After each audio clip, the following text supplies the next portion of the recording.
At its peak, Blockbuster Video had over 9,000 stores worldwide, served 65 million customers a year, and made over $800 million each year in profit from late fees alone. But fast forward a decade, and Blockbuster was bankrupt, crushed by the very technology that it had somewhat ignored and a ton of management mistakes. This video is the rise and fall of Blockbuster Video. In 1985, David Cook was laid off from his job in the oil business, and he went to go work at a friend's video rental store. And he noticed the place was booming, so he decided to join the action and open his own store. In 1985, October, David and his wife opened the very first Blockbuster in Dallas, and the store was an instant hit. You see, at the time, the typical video rental store had a few dozen tapes, and you had to go ask somebody at the counter to go get it for you. Blockbuster had over 8,000 videotapes and basically felt like a big superstore. It had bright aisles, big selection, family-friendly atmosphere, no adult section, and it just felt like a good, healthy place to go. In the oil industry, Cook had worked in software, and he brought that same ability to his first Blockbuster. He computerized the entire inventory and innovated by doing crazy things at the time, like barcodes, when most other stores were doing things with pencil and paper. That meant faster checkout times and a broader selection than mom and pop stores could. With pencil and paper, you just couldn't do 6,500 titles like he could. And this enabled him to do something other stores couldn't, which was not just stock the hits. He could also do a lot of back catalog style tapes. In fact, in those early days, 70% of rentals came from stuff that weren't the modern hits. It was from older stuff from a few years before. By 1986, fresh off the success of that first store, he had 3 more. But he ran into a classic growth problem, which is to keep growing stores, you need more cash. Cook had planned an IPO to raise money, but a negative newspaper article about his oil industry background had scared off a lot of people, forcing the cancellation of that. Without the expected injection of funds, the company started to run low on money. And actually, because it had been investing so much in growth, in 1986 showed a loss of $3.2 million as a company. And while Blockbuster was a hit, it was going to need somebody with deep pockets to keep the growth going. Enter the next hero in our story, a man named Wayne Huizenga. He didn't care much for movies, actually, but he did like to make money. He'd already built a company that many of us know today called Waste Management into a Fortune 500 company. And he'd done it by rolling up lots of mom and pop and small garbage haulers across the country into one big corporation. So in 1987, Heisinga and 2 former Waste Management colleagues invested $18.6 million in Blockbuster Video. They got a third of the company, and more importantly, they got voting control. Well, there was a problem then, because Cook and Heisinga, they didn't see eye to eye. They had different philosophies about how to grow and how to run the business. So in 1987, Cook, our original founder, he exited the building, taking away a package of $12 million. Good for him, but at that moment, the fortunes of Blockbuster were about to change. With Cook out of the way, Heisinga wasted no time doing exactly what he wanted to do, which was make Blockbuster Video as ubiquitous as McDonald's was for hamburgers. While light-pocketed Cook had pushed franchising as a way to grow quickly and not require a lot of capital, deep-pocketed Heisinga saw control in owning all the stores. So he stopped franchising and started building it out his way. Heisinga's team aggressively started buying back franchises that Cook had set up and creating basically a land grab move to try to get as much of the emerging video rental market as possible. In 1987, Heisinga and his team bought 2 rival chains, Southern Video and Movies to Go, to enter new markets quickly. Why add locations 1 at a time when you can add them 100 at a time, right? By the end of 1987, Blockbuster had ballooned from having 35 locations to 133, becoming along the way the nation's 5th largest movie rental chain. Sales that year leapt from 7 million to 43 million. And they were just getting started. In 1988 and 1989, Blockbuster was opening a new store an astounding every 17 hours on average, more than 1 per day. In 1988, Heisinga and his team went and bought another rival, adding hundreds of more locations, called Video Library Inc., and then did a deal with United Cable to franchise over 100 new locations as well. By late 1988, Blockbuster Video now had 415 stores and had leapt in just over a year from number 5 to number 1 nationally in the video market. Just 3 years earlier, it had been a 1-store video rental upstart, and here it was, early king of the hill. Heisinga and his team got so efficient at opening new locations that they created a factory-like system where they would load up a single semi-trailer with everything needed to open up a Blockbuster Video.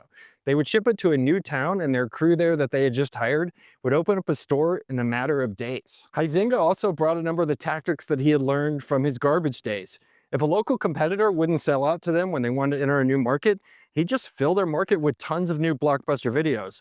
offering dirt cheap prices, massive advertising, and great deals until the competitors either went out of business or sold out. By mid-1989, 2 years after Heisinga took over, Blockbuster had 700 stores. Sales had tripled, profits had gone up 400%, and the stock, it was up over 7 times in that same period. They kept going. By 1990, they had over 1,200 stores. That was more than the next 375 competitors combined in the video rental market. The mom and pop video rental place was suddenly an endangered species. In 1991, system-wide annual sales hit $1.1 billion with $83 million in profit. Just an astounding level of profitability for a company growing this quickly. By 1993, the Blockbuster marquee stood over 3,400 stores worldwide. The company accounted at this point for 25% of the worldwide video market. It was bigger than all of its major competitors combined. New stores became instantly profitable because humans and Americans were basically addicted to movie night and renting DVDs for that. You couldn't get stuff over the internet. You couldn't necessarily want to go to the movies every single night. And broadcast TV was kind of boring. It was still just basically lame cable. And there were a bunch of kids and families around, so it was perfect. And Blockbuster rode that wave. At its height, Blockbuster employed 84,000 people across 26 countries.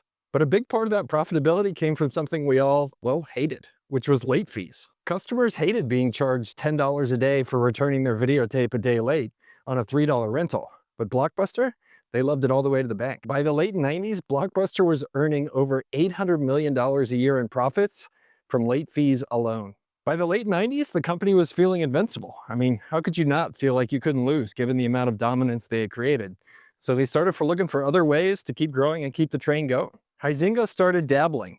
They started to do things like do video game rentals. They opened some music stores, and even audaciously, they started to open and considered opening a Blockbuster theme park in Florida. But beneath all of this, you could see that trouble was starting to brew underneath the surface. At its core, the video rental market, the growth was starting to slow, especially as the market got saturated by so many Blockbuster stores and their competitors. At the same time, new technologies were definitely coming. This was the early days of the internet, and we could all see the promise of where it was going. And people were starting to talk about things like DVD by mail and the kiosks where you could rent DVDs. Like, these were all things that were going to threaten the basic monopoly that your mom and pop or Blockbuster Video had on at-home entertainment. So Heisinga, in 1994, after a decade of work, pulled a master move. He sold the entire chain of Blockbuster to Viacom for $8.4 billion in cash and stock. He personally took home $900 million for, a tough decade of work, I guess. And he made Blockbuster, well, somebody else's problem. This is a recurring theme from this video. You'll see that great entrepreneurs like Heisinga and another guy who will do it later on in the video as well, they know when to sell, and it's time to sell at the top. See, Viacom at the time was a media conglomerate trying to basically be a vertically integrated combination of theaters and production houses and TV networks. And they wanted Blockbuster as a way to guarantee distribution for the films that they were producing at Paramount. And also the cash flow was important. They needed the cash flow to pay and service the debt they were using to buy Paramount Studio. It also meant that those pictures coming out of Paramount could get a 25% distribution because that's how much of the home video market Blockbuster owned. And this meant that Viacom was going to be forced to treat Blockbuster like a cash cow and maybe not be able to reinvest in the business like the times coming ahead would require. And investors saw the same thing. By 1996, just 2 years after the merger, the value of Blockbuster had fallen by over a half. So in 1997, Viacom tapped a new CEO, a man named John Antio, who came from various enterprises, one of which was Taco Bell. And he had 2 jobs. One was get Blockbuster back to the basics of renting movies well, and number 2, get it ready for the digital age. Antioco did make some smart moves. He revived the famous Make It a Blockbuster Night campaign and got people, coming back in and doing family movie nights again. Tonight, make it a Blockbuster night. He did some things to streamline operations and cut costs and that sort of thing, but the smartest thing that Antioco did was actually go and rethink the entire model of movie rental. And he could only do this because Blockbuster was so big. He went to the movie studios and said, hey, we're not going to buy your VHS tapes up front like we did before. We pay $65, $105, $150 to own this tape, and then we rent it out. What we're going to do is this. We're going to pay you a small amount up front, and then we're going to give you a percentage of revenue for each individual rental that we do. So this meant that Blockbuster could easily stock 100 copies or more of a hot new release, whereas a local mom and pop might only have 3 or 4.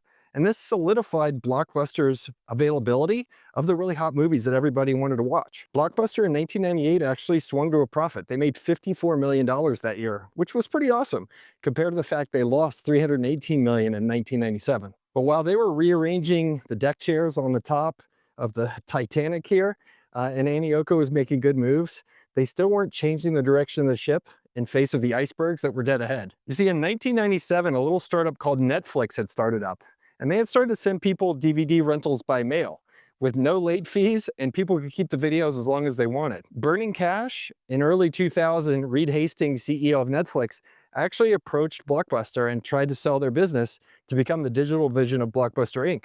And they wanted a cool $50 million for the business. If you're familiar with the story of Blockbuster, this is normally where people say, oh, these leaders of Blockbuster, they were such idiots. Well, I'll explain to you why that's not actually the case. The first one is that Netflix at the time was losing millions of dollars a year. And remember, Blockbuster had been bought by Viacom for cash flow. And the last thing these leaders of Netflix could do was go to Viacom management and say, hey, we need to start losing some money. Second, at the time, Netflix was not what it is today. It was a DVD by mail operator only, with really no moat. You see, Blockbuster had this moat of real estate. It was hard to compete with them. With Netflix, like, you could just open up a distribution center next door, and as long as you had access to the postal mail, you could do the exact same business. Third, the threats for Blockbuster at the time were a basic whack-a-mole of different stuff. Netflix wasn't the only threat. Redbox was coming too. It had been born out of an innovation lab at McDonald's, and it was about to start offering kiosks, renting DVDs for $1 or less at like locations across the country. And fourth, and perhaps the most important, was Blockbuster was still growing like crazy in the early 2000s. At this point, by 2004, they had reached over 9,000 stores. When you're spewing cash, it's easy not to feel like you need to make some, well, basically dire moves. And like most stories of disruption on this channel, management actually saw the icebergs coming. In this case, they just didn't react appropriately. And even if somebody on the team had gone to Viacom and said, you gotta buy this Netflix startup, it's unlikely Viacom would have told them yes, just based on cash flow alone. Blockbuster management actually did put together their rival to Netflix. In 2004, they offered their own version of DVDs by mail, and they had their own streaming service. Believe it or not, partnering with Enron in 2000 to offer their own Blockbuster over the internet. Now Blockbuster is as close as your mailbox. Introducing Blockbuster Online. Choose your movies online, receive and return them by mail. Enjoy unlimited rentals and keep them as long as you want. But internal disputes, ownership requirements from Viacom, and all this stuff meant that these moves would be too little too late to save Blockbuster. Even still, the company peaked at $5.9 billion in revenue in 2004. And in that year, 2004, Viacom saw the upcoming tech disruption, and more importantly, the lack of growth in Blockbuster. So it did the smart move. It spun out Blockbuster into its own company, but along the way, saddled the company with $1.45 billion in debt. And in the way many of these deals got structured, Viacom shareholders got a special cash dividend of that debt of $905 million. But the problem was, this amount of debt set Blockbuster up not to be able to weather the upcoming storms. So as disruption came from all different directions and customers started to go to those other options, well, Blockbuster went after its #1 customer complaint, late fees. In 2005, they rolled out the No More Late Fees campaign.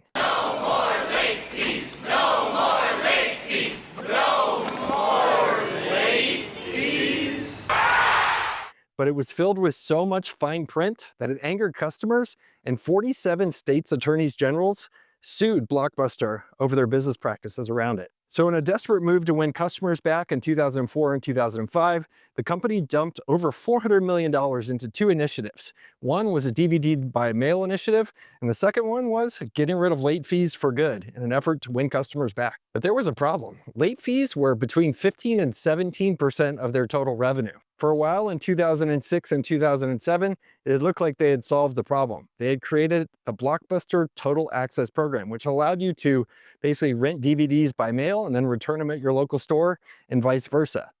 But the new CEO, John Keyes, he shut it down because he felt like it was costing too much money. This is the true tragedy of the Blockbuster story, which is they had finally developed a true omni-channel bricks and clicks model that Netflix couldn't replicate. They killed it. But Blockbuster at this time was so financially broken and laden with debt from its spinoff in 2004 from Viacom that it couldn't afford to invest in its own best idea. And through the early 2000s, all that money that it spent been spent laying telecom lines to people's houses during the dot-com boom, that and all the tech disruption, it was coming hard for Blockbuster. By the late 2000s, YouTube was becoming a thing.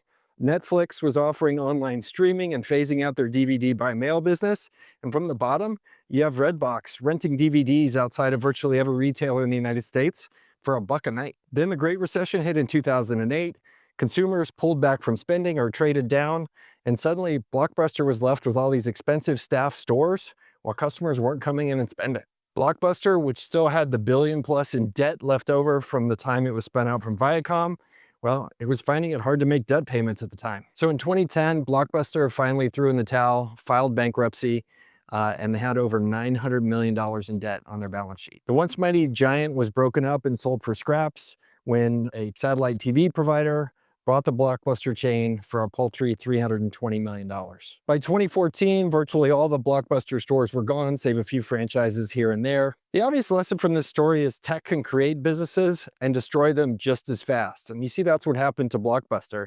Enabled by the VCR, it was eventually killed by the internet. But I think the more important lesson from all this is that you watch the really great entrepreneurs who build businesses, they understand that businesses have a life cycle.